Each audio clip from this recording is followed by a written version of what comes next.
یہ ہیں جی عمر حمید گل. وہ کہتے ہیں جی کل بھارتی اداکار نصیر الدین شاہ ایک انٹرویو کے دوران مسلمانوں کے ساتھ بدترین سلوک میں مودی سرکار پہ پھٹ پڑے اور خانہ جنگی کے خطرے کی بات کی وغیرہ وغیرہ. نریندر مودی کے بھارت میں آپ مسلمانوں کا مستقبل کیسا دیکھتے ہیں؟ دیکھیں بڑی خوبصورت بات کی ہے نصیر الدین شاہ صاحب نے کہ کروڑوں مسلمانوں کو آپ وائپ آؤٹ نہیں کر سکتے اور ریئیکٹ کریں گے، مسلمان ہیں. اور اصول زندگی کا کیا ہے کہ آپ بلی جیسے معصوم سادہ ہارملیس سے جانور پہ آپ کھڑکیاں دروازے روشن دان بند کر دو، اس کے پاس کیا چوائس رہتا ہے؟ ریٹائلیٹ کرنے کا. اب رینگ کے مرنا اور اس طرح قسطوں میں مرنے سے تو بہتر ہے اگر سیدھے ہو جائیں. تو ہوش کرنی چاہیے. اور مودی صاحب is not the ultimate reality. آج ہیں کل نہیں ہوں گی. یہاں تو جو بھی آتا ہے وہ یہی سوچ کے آتا ہے کہ پتہ نہیں قبروں میں جانے کے بعد بھی، یا وہ کیا کہتے ہیں شمشان گھاٹ میں راکھ ہونے کے بعد بھی شاید میرا ہی راج رہے گا. ایسا ہوتا نہیں. He is not a permanent reality. حکمران کبھی پرماننٹ ریالٹی نہیں ہوتا. تو I am 100% sure better sense will prevail. اور میں اتنا خوش ہوا ہندوستان کے یو پی کے علاقے میں پتہ نہیں بے شمار وکلا ہیں اور زیادہ تر ہمارے ہندو دوست بھائی سینئر جید وکلا. انہوں نے کہا ہے کہ یہ عدالت سو موٹل ہے اس بات پہ کہ مسلمانوں کے خلاف یہ لوگوں کو بھڑکا رہے ہیں، اکسا رہے ہیں. تو سلام ہے میرا ہم سب کو، ہندوز تھے. تو مودی اور مودی کی پارٹی یہ ریپرزینٹ نہیں کرتے ہندوستان کی انٹائر پاپولیشن کو. جو کچھ عیسائیوں کے ساتھ وہاں ہو رہا ہے تو یہ تو پورے ہندوؤں کو بھی، ہندو بہت بہت خوبصورت، بہت بہت پیارے، بہت بہت بھلے لوگ ہیں. تو یہ ان سب کے نمائندہ تو نہیں ہیں. یہ پرسوں بھی نہیں تھے، یہ آنے والے پرسوں بھی نہیں ہوں گے. نصیر الدین شاہ صاحب کو میں خراج تحسین پیش کرتا ہوں. بڑے حوصلے والی بات ہے، ہمت والی محض سچی بات ہے. ان سے اس طرح کا سٹانس میں ایکسپیکٹ نہیں کر رہا تھا، لیکن ایکسلنٹ. اور جو انہوں نے کہا ٹھیک کہا، اور ہندوستان کے مفاد میں کہا. مسلمان کے مفاد میں اپنی جگہ، ہندوستان کے مفاد میں بھی. السلام علیکم ویورز. آج بڑے دنوں کے بعد میرے لیے خوشگوار دن ہے. Back to my study library میں، ورنہ یہ بہت گڑبڑ ہو گئی تھی. ہمارا آج کا پہلا سوال ہے جی اکبر سیفی صاحب ہیں کراچی سے.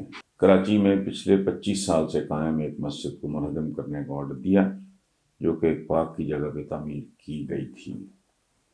ایک مسلمان ملک جس میں اکثریت آبادی مسلمانوں کی ہو اور ہر طرف اسلامی شاعر بلند ہو، اس میں مسجد کو شہید کرنے کا حکم عقل سے بالاتر ہے. کیا یہ فیصلہ درست ہے؟ اکبر سیفی صاحب کو خدا کا خوف کریں. اسلامی شاعر نام کی شاید تو اس ملک میں نظر ہی نہیں آتی. جتنا حرام اس ملک میں کھایا جاتا ہے، راشیوں اور مرتشیوں کے علاوہ اس ملک میں ہے کوئی نہیں. دونوں کے بارے میں حکم ہے کہ جہنمی ہیں. 2 4 سال کے بچے بچیاں محفوظ نہیں، قبروں میں عورتیں محفوظ نہیں. امتحانی مرکز نیلام ہوتے ہیں، تھانے آپ کے نیلام ہوتے ہیں. غریب آدمی کو 2 وقت کی روٹی عذاب بنی ہوئی ہے. اب سے نہیں، سال ہا سال سے آدھا ملک آپ گوا چکے ہیں. تو کون سے اسلامی شاعر کی آپ بات کر رہے ہیں؟ چھوٹی چھوٹی باتوں پہ قتل ہوتے ہیں. 2 دن پہلے میں نے خبر پڑھی کہ 3 بندے مرڈر ہو گئے. کس بات پہ؟ پارکنگ پہ. گھریلو ملازماؤں، معصوم بچوں بچیوں کے ساتھ جتنا ظلم ہوتا ہے، بیگمات استری لگا دیتی ہیں، چھری سے ان کو زخمی کر دیتی ہیں. نارمل بات ہے.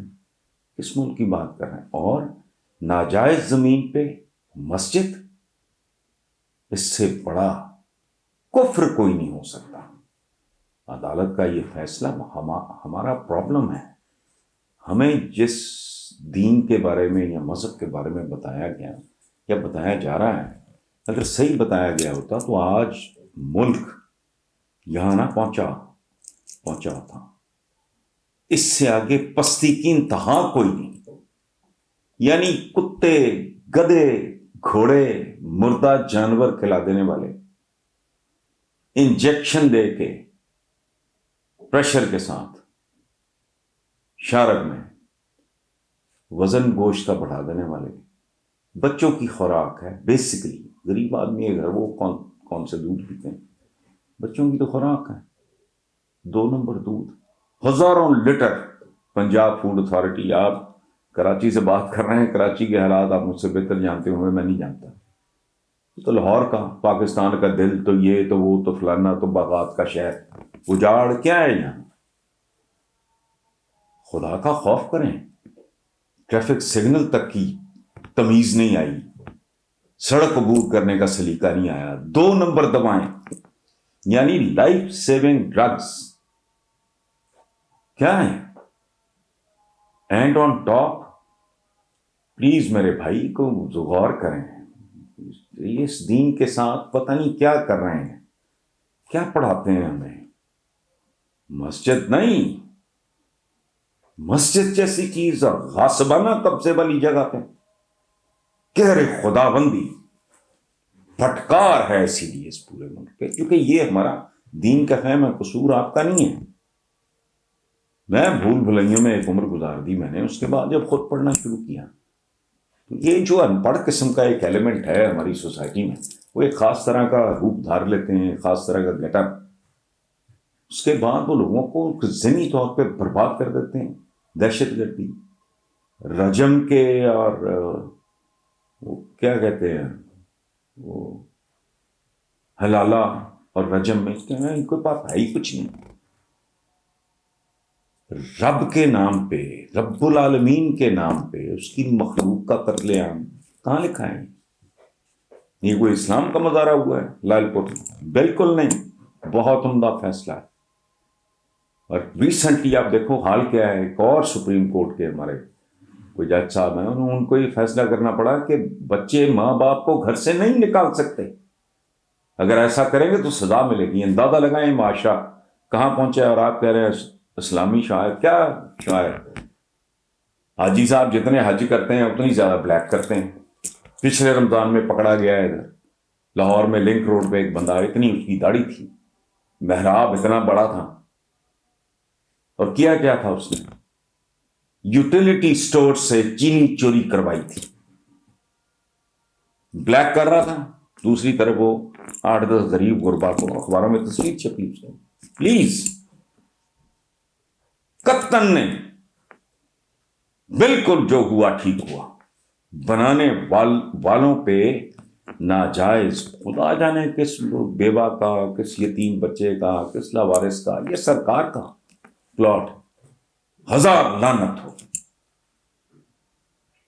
اور آپ کبھی ٹھنڈے دل سے سوچیں، وہ معاشرے جن کو ہم کہتے ہیں وہ بے روی کا شکار ہے، وہاں بے حیائی ہے، وہاں فلانا ہے، وہاں فحاشی ہے، وہ مریخ پہ پہنچ گئے ہیں، اللہ کی رضا کے بغیر پہنچ گئے. ہم راندہ درگاہ ہیں، 50 سے زیادہ ملک. پلیز تھوڑا بہتر طریقے سے سوچنے کی کوشش کریں.